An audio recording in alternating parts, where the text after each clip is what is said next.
Init na ang ating tuwali. So, mag-gisa na tayo ng bewang.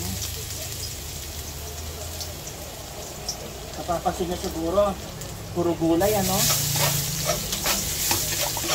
Kailangan natin ng gulay, penti. Minsan-minsan na lang yung karne-karne. Sibuyas.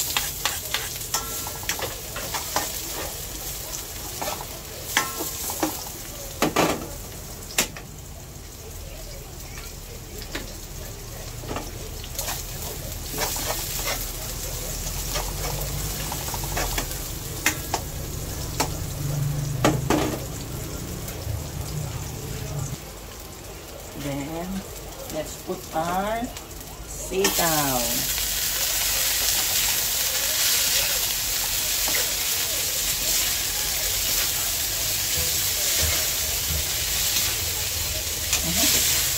Walang tayo. Pabayaan muna natin mag-combine yung bawang, sibuyas at ang sitaw.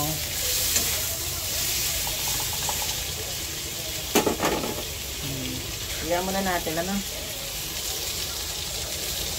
Nalagyan na tayo ng toyo.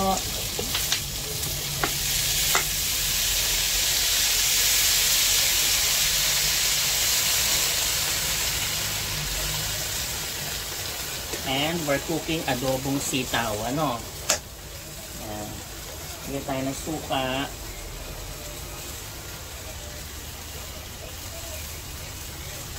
Mga 3 takip.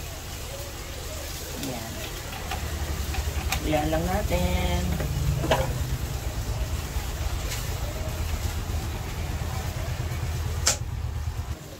Pag na-release na po yung suka, evaporate na, haluin natin, ano.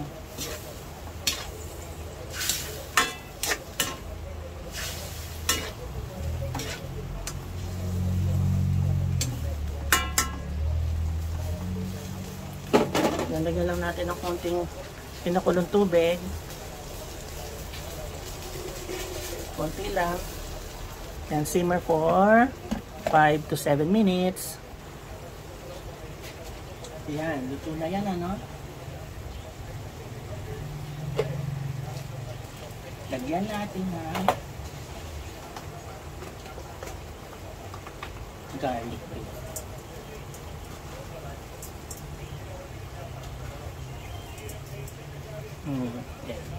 Kaya na tayo ng kagigil. Ayan. Ito na ang ating Gigi. Katerno ng ating sitaw na adobo. Kain na mga kagigil.